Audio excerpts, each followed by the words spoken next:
How to contact QU MATIX support. Hi everyone, welcome back to Wake&Tech. If you're having trouble with your account, deposits, withdrawal, login issues, or just need help understanding something on QU MATIX, here's how you can contact the support team.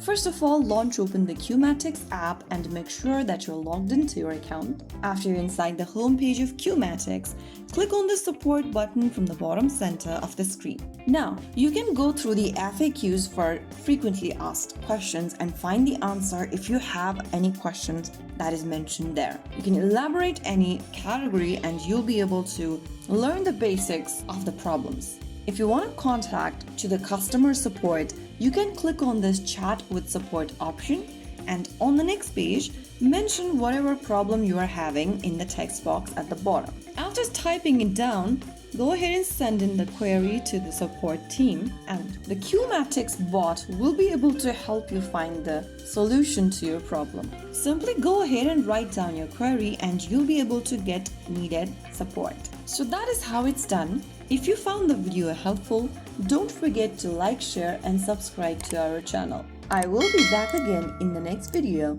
Stay tuned and thanks for watching.